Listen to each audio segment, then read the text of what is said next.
Graça que Justifica, o seu canal de mensagens da Palavra de Deus, com o pastor Davi Nascimento e convidados.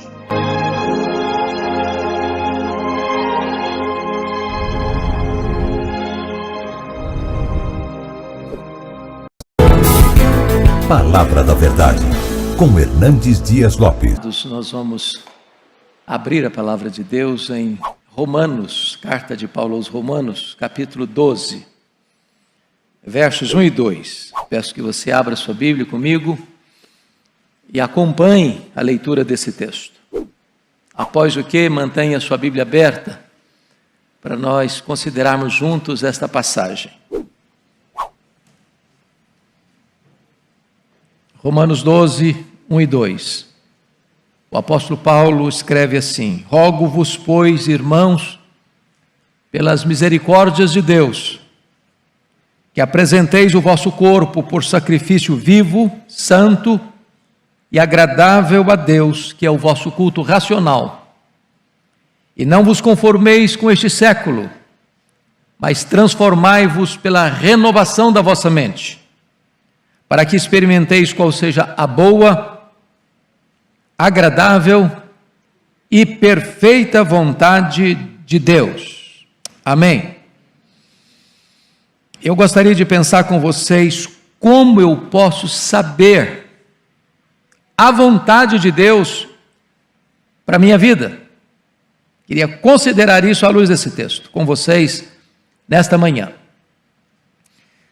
É sabido de todos vocês que esta carta, chamada Carta aos Romanos, é o maior tratado teológico do Novo Testamento. É a grande expressão da fé evangélica, inspirada pelo Espírito Santo, que você tem nas Escrituras. Esta é a carta mais robusta que o apóstolo Paulo escreveu. Esta carta tem sido um farol na história, nos tempos de escuridão, a nortear a igreja, a dar direção ao povo de Deus, nos tempos de turbulência. E Paulo escreve esta carta e trata da doutrina da redenção. Ele menciona no capítulo 1 o conteúdo do Evangelho, o que significa o Evangelho. Ele menciona nos capítulos ainda 1 e 2 a necessidade do Evangelho, porque os homens estão perdidos, os homens estão debaixo da ira de Deus.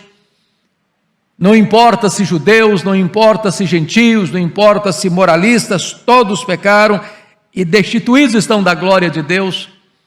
Mas Paulo abre no capítulo 3 os portais da graça e revela para nós como Deus, num plano eterno, perfeito e eficaz, planejou e executou e há de consumar a nossa redenção. Ele retrata a verdade da justificação pela fé no capítulo 3, ele exemplifica essa doutrina no capítulo 4, ele mostra os frutos dessa doutrina no capítulo 5, ele evidencia no capítulo 6 como a justificação desemboca na santificação. No capítulo 7 ele retrata o conflito que você tem mês depois da sua conversão. E no capítulo 8 ele mostra a grande obra do Espírito Santo, nos dando segurança da salvação. Nos capítulos 9 ele mostra o passado de Israel, a sua escolha soberana, escolha divina. No capítulo 10 ele mostra o presente doloroso. No capítulo 11 o futuro glorioso. E agora, no capítulo 12, ele começa uma nova etapa dessa carta, como ele fazia nas suas epístolas. Primeiro ele dava a doutrina, depois ele aplicava a doutrina. Primeiro ele dava o credo, depois ele mostrava a conduta. Primeiro ele mostrava a teologia, agora ele mostra como isso desemboca na vida. E eu chamo a atenção dos irmãos para o fato de que Paulo está agora aplicando a doutrina. E o capítulo 12, a partir do capítulo 12, Paulo vai mostrar algo sublime. Que quando você tem um encontro com Deus, a evidência que você foi salvo, a prova de que você é uma nova criatura,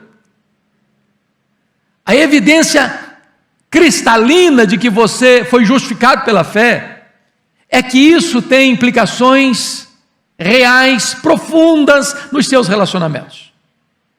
Se vocês notaram, no capítulo 12, verso 2, primeiro relacionamento é que isso muda o seu relacionamento com Deus. Depois, no capítulo 12, versículos 3 até o 8, isso muda o seu relacionamento com você mesmo. Sua vida intrapessoal é transformada. Sua autoimagem é resolvida. Depois, em terceiro lugar, no capítulo 12, versos 9 até o verso 16, ele mostra como isso muda seu relacionamento com os seus irmãos, como você precisa amar, tratar, conviver.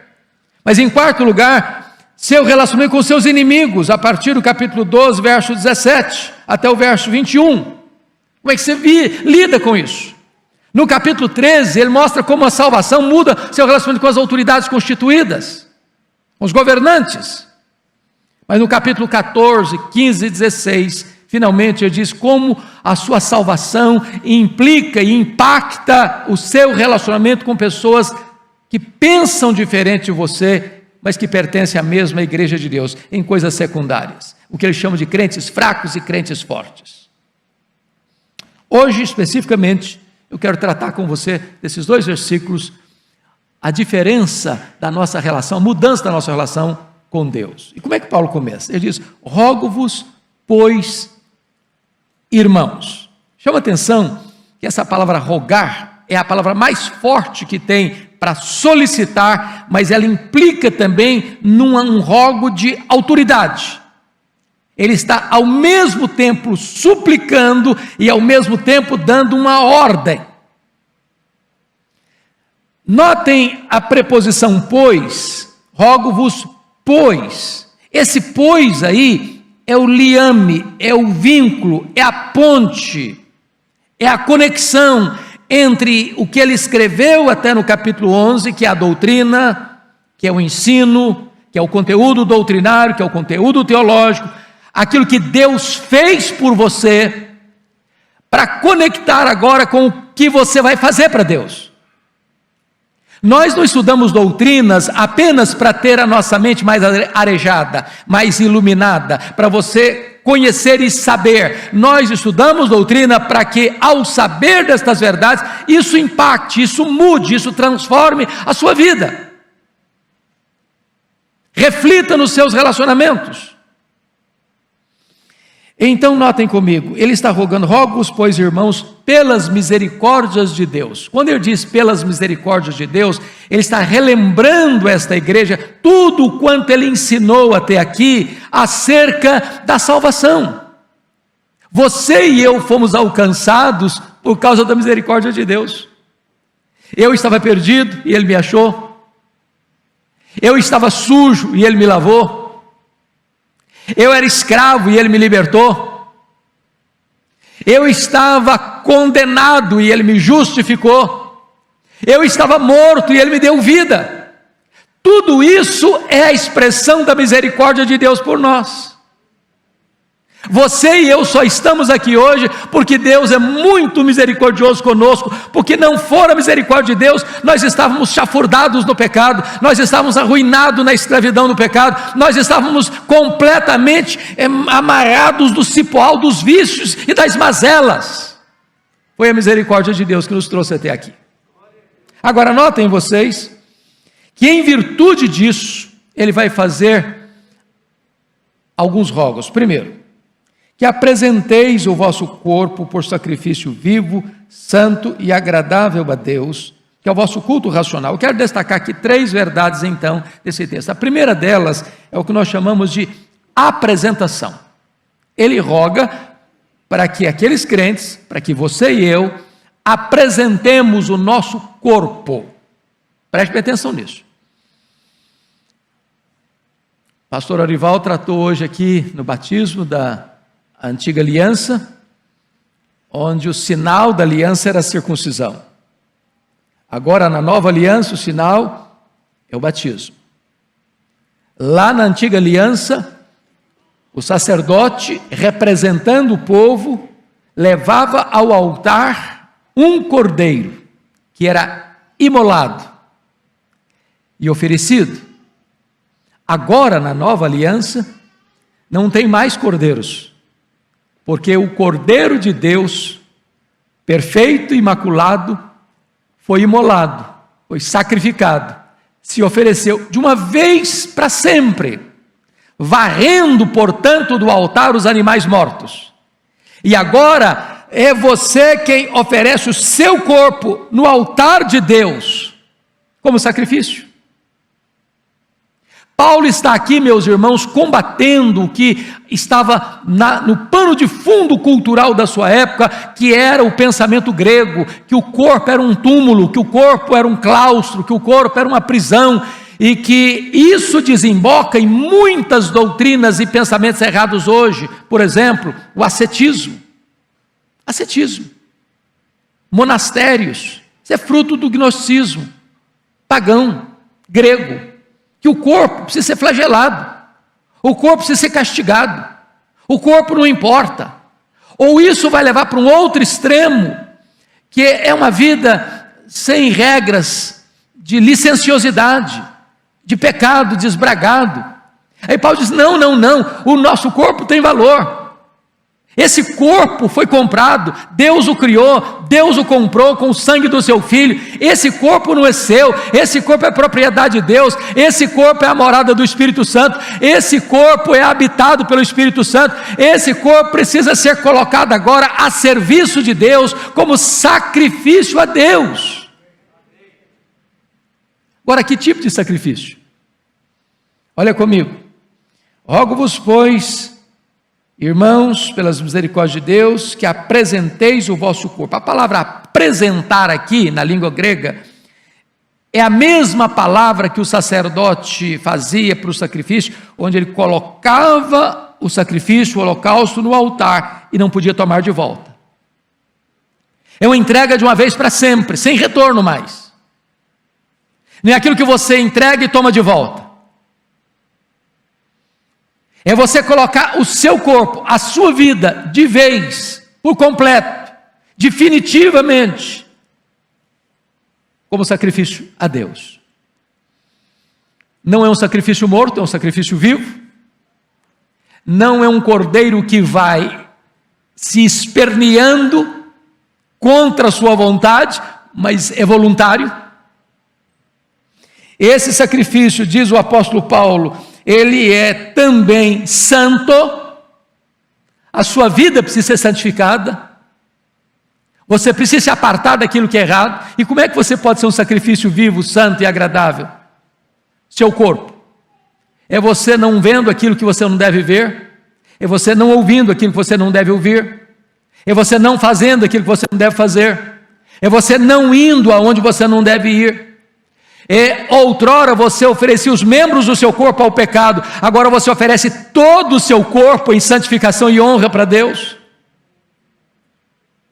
E Paulo vai fazer uma afirmação aqui extremamente importante. Ele diz, essa oferta, essa apresentação é que é o seu culto racional. O que Paulo está dizendo? Às vezes, irmãos, na nossa mente ou na nossa visão apenas popular, a gente tem a ideia de que culto é aquilo só que eu faço quando eu entro para os umbrais do templo, para as portas do templo. Agora eu vou prestar culto, agora eu estou cultuando, aqui com os meus irmãos, estou cultuando, e é verdade, nós estamos cultuando. Mas quando eu saio para fora do ambiente do templo, bom, agora não estou cultuando mais, agora o negócio é comigo. Agora eu não me importo mais com o que eu falo, agora eu não me importo mais com o que eu faço, agora eu não me importo mais com o que eu penso, agora eu não me importo mais aonde eu vou, eu não tenho mais nenhum compromisso com os meus olhos, com os meus ouvidos, com as minhas mãos, com os meus pés, com o meu coração. Paulo diz, não. É preciso existir uma consistência entre o culto que você presta coletivamente com o povo de Deus e a prática da sua vida lá no seu trabalho, lá dentro da sua casa, lá nas suas atividades estudantis, lá nas suas atividades comerciais. Tudo isso é culto a Deus. A palavra racional aqui não é razão em oposição à emoção, não. A palavra aqui é lógico, é coerente. É que o culto que Deus aceita é o culto coerente. Quando você vem para esta casa para adorar a Deus, isso é apenas uma somatória daquilo que você viveu dentro da sua casa, lá no seu trabalho, lá nas suas atividades. Esse é o culto que Deus aceita. É a vida. É por isso que a Bíblia diz lá acerca de Caim, que Deus não aceitou Caim e não aceitou a sua oferta. E é por isso que a Bíblia diz que Deus aceitou Abel e aceitou a sua oferta. Antes da oferta vem a vida, antes da liturgia vem a prática, antes do culto coletivo vem o seu culto individual. Primeira coisa então é a apresentação. Segunda coisa que Paulo trata desse texto é inconformação. Veja comigo o verso 2. E não vos conformeis com este século. Bom, você nota que a palavra conformar e a palavra que em seguida vem mais transformai-vos, transformar, ambas têm a mesma raiz. Qual é a raiz aqui? Forma. Conformar, transformar, ambas usam como raiz a palavra forma. Na língua portuguesa só temos uma palavra para isso, mas na língua grega tinha duas palavras bem distintas e muito importantes para entender o contexto aqui. Existia a palavra esquema e a palavra morfê. Esquema é uma forma que está mudando todo dia, toda hora, dependendo do ambiente, da situação, do contexto. A palavra morfê é uma forma inalterável, imutável, sempre a mesma. Quando Paulo diz, não vos conformeis com este século, ele usa a palavra esquema.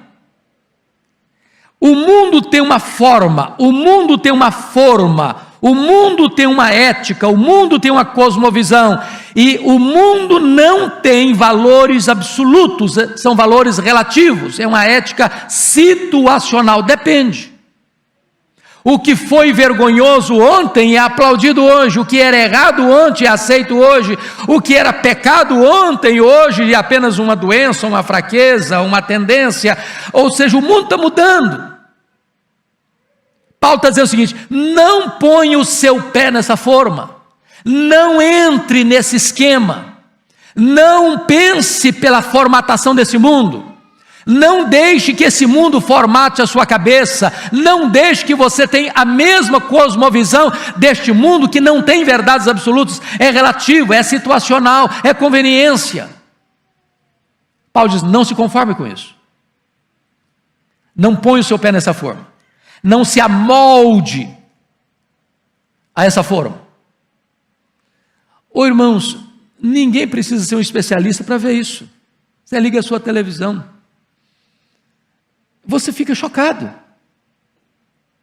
quando as pessoas fazem apologia do erro, apologia do pecado, apologia do vício. Parece que quanto mais degradado, degradante, aviltante uma situação, mais as pessoas aplaudem. A questão hoje não é apenas de tolerância do erro, não, é inversão de valores. É o que o profeta Isaías disse, as pessoas estão chamando luz de trevas e trevas de luz, elas estão chamando doce de amargo e amargo de doce, as pessoas estão chamando o errado de certo e o certo de errado. E Paulo está dizendo, não se conforme com isso, não entre nessa forma, não se amolde a isso, não deixe que isso formate a sua cabeça, não pense com a cabeça do mundo. Mas agora notem comigo que vem a terceira palavra que eu fecho aqui, que é a palavra transformação. Ele diz, não vos conformeis com este século, mas transformai-vos pela renovação da vossa mente. Então você tem um corpo consagrado e você tem uma mente transformada. Mas a palavra transformai-vos é a mesma palavra, por exemplo, que aparece lá na transfiguração, que Jesus foi transfigurado. E trazendo para uma palavra do português que todo mundo conhece aqui, é a mesma palavra metamorfose. é uma mudança não externa, mas uma mudança de dentro para fora, uma mudança de essência. A palavra forma aqui de transformar não é esquema, a palavra aqui é morfê, e morfê é uma forma que não muda nunca.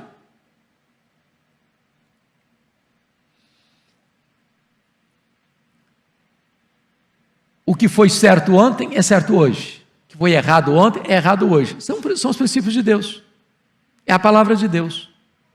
A palavra de Deus não muda, a palavra de Deus não se adequa, a palavra de Deus não se curva à cultura. Não é porque a Suprema Corte, não é porque o Parlamento, não é porque a ONU, não é porque os organismos internacionais, não é porque o filósofo tal, o pensador tal, o teólogo tal, disse isso, disse aquilo, que agora é verdade. Não, é a palavra de Deus, ela é a verdade, ela é infalível, ela é inerrante, ela é suficiente, ela não pode jamais falhar, nem um tio, nem um Y da palavra de Deus vai passar, ela vai, passa o céu, passa a terra, ela vai continuar a palavra de Deus, ela é a verdade de Deus. Então Paulo diz, olha para este modelo que nunca muda, este modelo que é imutável, este modelo que é absolutamente certo, olha nele, mira nele, põe a sua mente nele, e diz a Bíblia então que a sua mente vai sendo o quê? Transformada, a sua mente vai sendo renovada. Louvado seja Deus, irmãos. É o processo da santificação. Mas eu disse para vocês que o meu tema nesta manhã é como entender a vontade de Deus para a minha vida. Talvez uma das perguntas que o pastor Ival mais escuta no gabinete pastoral, eu na minha lida pastoral, ou vocês nas suas conversas interpessoais, como é que eu posso saber qual é a vontade de Deus para a minha vida? Isso não é uma coisa mística. Isso não é aqui um anjo que desce, olha, a vontade de Deus para a sua vida é isso, a vontade de Deus para a sua vida é aquilo. Conhecer a vontade de Deus, irmãos, é consequência de um estilo de vida. Quando você tem seu corpo consagrado e sua mente transformada, quando você se apresenta, quando você se inconforme, quando você é transformado, então naturalmente parece que Deus tira a venda dos olhos, parece que Deus tira o nevoeiro denso, a névoa escura, e revela, olha meu filho, a minha vontade para você é esta. Quanto mais perto de Deus, melhor você percebe o propósito de Deus para a sua vida. Quanto mais longe de Deus, mais confusa a sua mente fica, para saber qual o propósito de Deus para você, qual a vontade específica de Deus para você. Mas é curioso que às vezes a gente fala de vontade de Deus para as pessoas só na hora difícil. O cara passou por uma tragédia, irmão, é a vontade de Deus. O cara sofre um acidente, irmão, é a vontade de Deus. Aí o cara começa a achar que vontade de Deus é um negócio horrível. É só tragédia. É só problema. Mas Paulo vai dizer que a vontade de Deus para você é o quê? Boa, agradável e perfeita. Quem de nós pode ser mais sábio do que Deus? Quem de nós pode transcender Deus em bondade? É claro que por melhor que eu ache que isso é bom para mim, a vontade de Deus para mim é melhor. Eu só enxergo alguns palmos na frente do meu nariz, eu não enxergo na curva, eu não enxergo na escuridão, eu não sei o que está lá no final, pois Deus vê no escuro, porque luz e trevas para Ele é a mesma coisa. Deus enxerga na curva, porque Ele vê de cima. Deus está lá no fim, como Ele está aqui agora. Então o plano de Deus para você é perfeito, a vontade de Deus para a sua vida é boa, a vontade de Deus para a sua vida é agradável, a vontade de Deus para a sua vida é perfeita. Deus é Pai, Deus é bom, Deus é misericordioso, e Ele tem o melhor para você, e quanto mais você andar com Ele, quanto mais você se apresentar para Ele, quanto mais você se conformar com este mundo, quanto mais você for transformado pela renovação da sua mente, mais você vai se deleitar em Deus, mais você vai conhecer a vontade de Deus, mais você vai experimentar a boa, agradável e perfeita vontade de Deus na sua vida. Que Deus nos ajude hoje a nos colocarmos no altar de Deus, para vivermos na presença de Deus e para a glória de Deus e para usufruirmos o melhor de Deus na nossa vida hoje. Vamos orar. Querido Deus, louvado seja o teu nome, porque nos trazes à tua casa para juntos adorarmos o teu nome. Louvado seja o teu nome, Deus, porque podemos abrir a tua palavra e buscar a iluminação do teu Espírito para entendê-la, para aplicá-la ao nosso coração e vivermos de modo digno do teu nome. Santifica a nossa vida, santifica os nossos olhos, santifica os nossos ouvidos, santifica as nossas mãos, santifica os nossos pés, santifica o nosso coração. Dá-nos a bênção, meu Deus, de termos lábios puros. Dá-nos a bênção, Deus, de toda a nossa vida ser como um sacrifício agradável a Ti.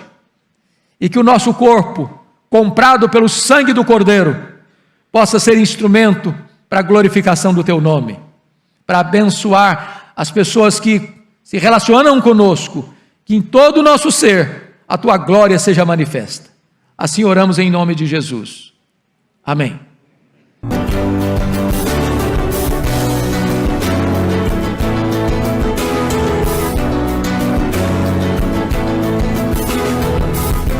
Palavra da Verdade, com Hernandes Dias Lopes.